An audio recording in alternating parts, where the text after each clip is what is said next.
Hello, darlings. You've all heard of Marilyn Monroe. Some of you know Bridget Bardot. Well, now it's time for the Cognac Show. I said Cognac, ooh, ooh. I said Cognac, ooh, ooh, ooh. I'm your bubbly blonde, fabulously dressed to impress.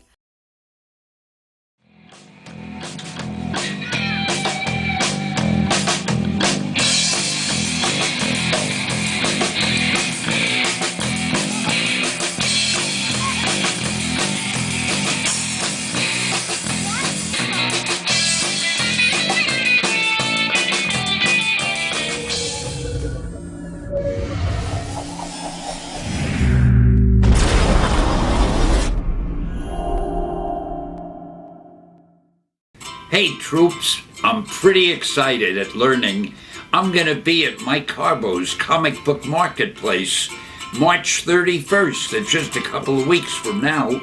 Wow, I'm coming back to New York, to my hometown, and I can't wait to see you all there. Yep, your old lovable Generalissimo is really looking forward to his trip to New York, and I hope I see all of my brigadiers out in full force. Till then, Excelsior!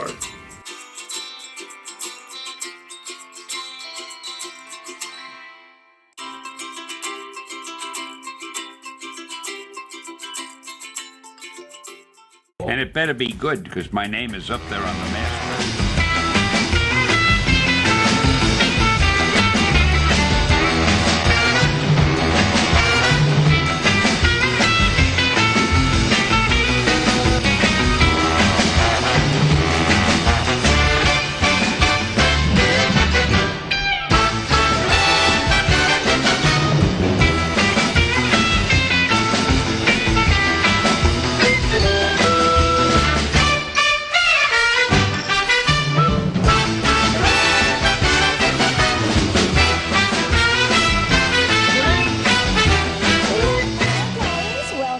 I'm Cognac Wellerlane, and we are here at Stan Lee's comic book convention.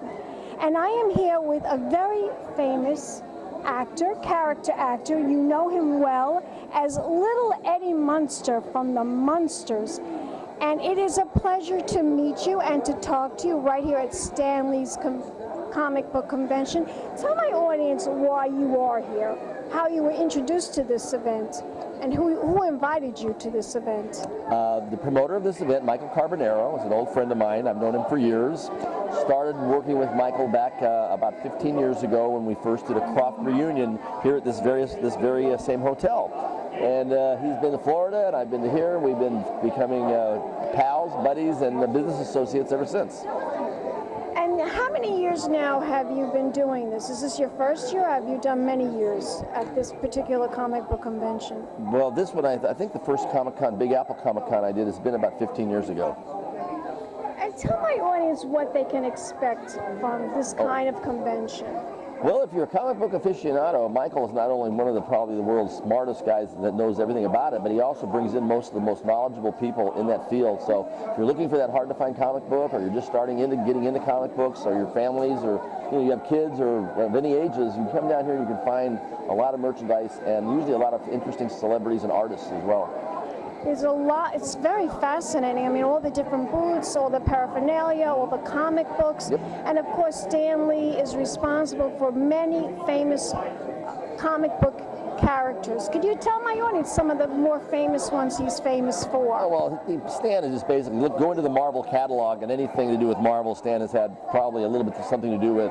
I myself, I was working with Chuck Jones, which was a whole different kind of genre, but as a kid I grew up being on the Munsters and then working with Chuck and the Phantom Toll Booth, which was a great animated movie. And I was a big fan of Spider-Man, so I mean everybody knows. Me too, Spider-Man.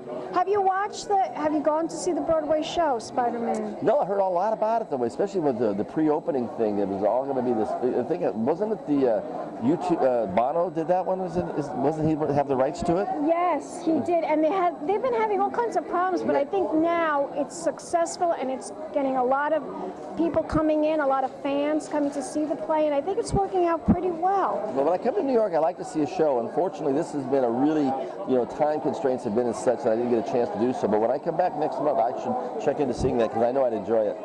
Tell my audience what you've been working on, all the last projects you've been doing up to par, up to right now. Anything new, anything exciting that you could tell my audience? Yeah, there's a basically, I don't go on interviews or auditions, but I do get scripts mailed to me occasionally. I'm working on a new radio show, kind of a Hollywood 5-minute report that I'm starting off in Buffalo and we're expanding from there. Eat Me Zombie movie has been making the film circuit. It's being made into a full-length feature. Right now it's a 22-minute vignette. I've been sober, clean and sober for 17 months, so I do a lot of speaking engagements on alcohol, sobriety, and drug abuse because I did it for 40 years growing up in Hollywood. A lot of us did. I can imagine.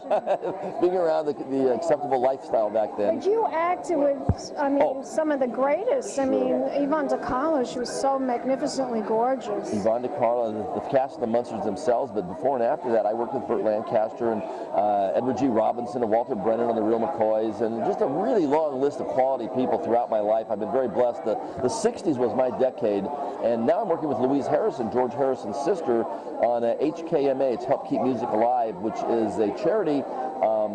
We have concerts for high school students and high school music programs that are losing their funding, so we have a concert on the property to help keep music alive in schools. That's wonderful. Yeah, I'm very excited. I'm really big on philanthropy. I go to a lot of charity events and I interview a lot of people, especially in the Hamptons.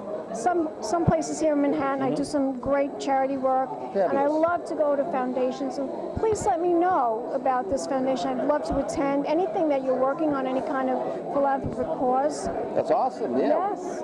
We got to get the word out there. We have to get people to support, contribute, and donate. We were just at a fundraiser in Cleveland at the San De Filippo, the estate. It's the guy that owns Fisher Nuts, the Fisher Nut family.